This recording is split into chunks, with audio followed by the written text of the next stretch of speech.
अस्सलाम वालेकुम ख़वातीन और हज़रात, मैं हूं Nusher Hamza. Welcome in my first vlog.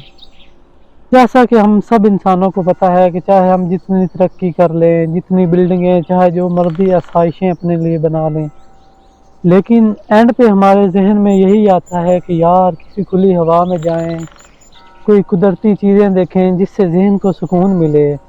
तो इसी सिलसिले में मैं आपके लिए आज लेके आया हूँ एक छोटा सा व्लॉग, जिसमें मैं आपको दिखाऊंगा अपनी फसलें और हरियाली, और दिखाऊंगा गंदम कि जिस तरह हमने गंदम बीजी हुई है और आगे हमने उसको क्या क्या डालना है और किस तरह पानी लगा के उसकी नशो नुमा करनी है। जैसा कि आपको मालूम है कि ये दिसंबर का महीना जा रहा है और तकरीबन आधा दिसंबर को गुजर चुका है।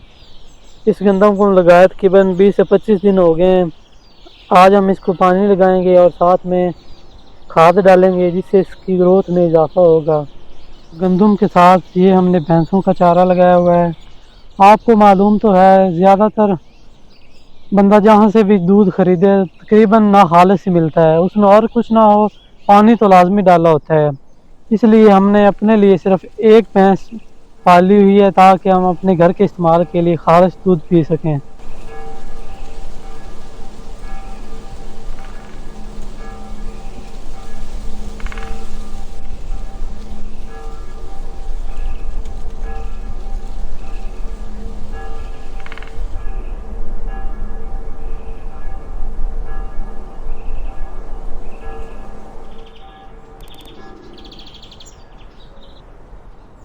ये हमने चारे के लिए पानी लगाया हुआ है। सर्दियों के महीने की वजह से नहर का पानी बंद हो जाता है, लेकिन हमने बिजली का पानी चलाया हुआ है। ये भी गंदम लगाई हुई है।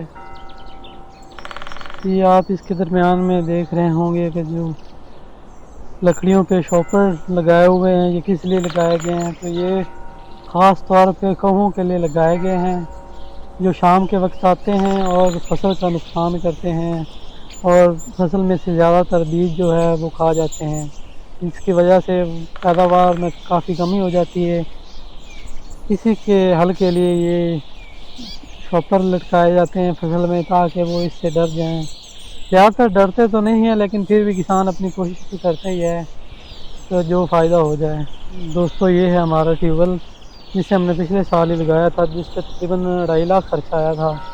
लेकिन कुछ दोस्तों की मेहरबानी की वजह से कि वो रात को आए और उन्होंने ये सारा इंजन ही खोलने की कोशिश की, लेकिन उनसे ना खुला तो उन्होंने आधा इंजन खोल के ले गए और ये साथ में नाली भी खोलना चाहते थे, लेकिन उनसे नहीं खोली गई तो वो वैसे ही छोड़ के चले गए।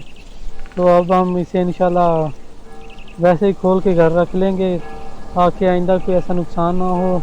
तो ये हमारी भैंस के लिए चारा काटा गया था, जो हम किसी जोड़ के इसमें लेके जाएंगे और तकरीबन सारा दिन के लिए इस्तेमाल करेंगे और इसमें दूसरी चीज़ें भी काट के डालेंगे।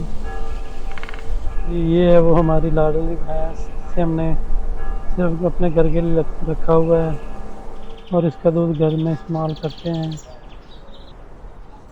अभी तो थोड़ी सी मैली हुई है और इसका पेट भी अंदर है, क्योंकि अभी इसे चारा डालते हैं, फिर इसे नहलाएंगे भी, जिसके बाद ये चमक जाएगी बिल्कुल काली स्याह। तो दोस्तों, चूँकि ये व्लॉग मैंने अपनी फसलों के बारे में बनाया है, मैं आपको यहाँ पे बात बताता जाऊँ कि जैसा कि हम सबको मालूम है कि आज दौर में गरीब तबका और जो किसान हजरात हैं बहुत ज़्यादा मुश्किलात का शिकार हैं। तो इसमें सबसे जो मेन वजह है वो है दुकानदार हजरात। तो मैं आपको बताता चला जाऊँ कि मैं अपनी गंदम के लिए कल जो खाद लेने गया तो उन्होंने वो यूरिया खाद का अलग ही स्टॉक लगाया हुआ था, मतलब अपनी दुकान में नहीं रखी हुई थी। जब मैंने उनसे खाद मांगी तो वो मुझसे ऐसे बात कर रहे थे कि जैसे पता नहीं वो मेरे पे क्या एहसान कर रहे हैं कि मुझे यूरिया खाद देंगे। मुख्तलिफ बातें करने के बाद मैंने वो काफ़ी कहा कि जी मेरे नुकसान हो रहा है फसल का, तो मुझे खाद दी जाए। तो जो मुझे उन्होंने यूरिया खाद दी उसके तकरीबन उन्होंने 6 से 700 ज़्यादा रेट मुझे लगाया और बड़ी मुश्किल से एक बोरी खाद की दी, जो मैं अपनी गंदम के लिए लेके आया हूँ। और इसके अलावा जो होते हैं व्यापारी हजरात, वो जब हमसे फसल लेते हैं तो अगर फसल का रेट है ना मंडियों में 3000, तो हमसे 2500 2400 में लेके हम पे एहसान करते हैं कि हमने ہمارا جو بوجھ تھا ہم پہ وہ انہوں نے اتارا ہے۔ جب کسان کے ساتھ ناانصافی کی جائے گی تو وہ مختلف پریشانیوں کا شکار ہو جاتے ہیں، اور اس میں جو سب سے زیادہ فائدہ اٹھاتا ہے نا وہ بیوپاری اور اسٹاک کرنے والے ہوتے ہیں۔ وہ کسان سے ساری آدھے بھاؤ میں بہت ہی مطلب نا بہت زیادہ نفع میں لے کے فصل کو اسٹاک کر لیتے ہیں، اس کے بعد اس میں قلت پیدا کرتے ہیں، اور جب قلت کے بعد وہ ریٹ ہائی ہوتا ہے تو سارا فائدہ جو ہے وہ بیوپاری حضرات اور جو اسٹاک کرنے والے ہوتے ہیں وہ لے جاتے ہیں، لیکن کسان کے ہاتھ میں کچھ نہیں آتا، مشکل سے اس کے خرچے پورے ہوتے ہیں۔ تو یہ تھوڑا سا جو میں نے اپنے کسان بھائیوں کا دکھ تھا وہ آپ کے ساتھ شیئر کیا ہے۔ امید ہے آپ اسے پسند کریں گے، اور دعا ہی کر سکتے ہیں کہ پاکستان میں اللہ ہم پہ کرم فرمائے اور ان کو ہدایت نصیب کرے کہ وہ جو ہر انسان کا جو حق ہے اسے ادا کر سکیں اور کسی کے ساتھ کوئی زیادتی نہ ہو۔ اس کے ساتھ بلاگ کو ختم کرتے ہیں۔ شکریہ، اللہ حافظ۔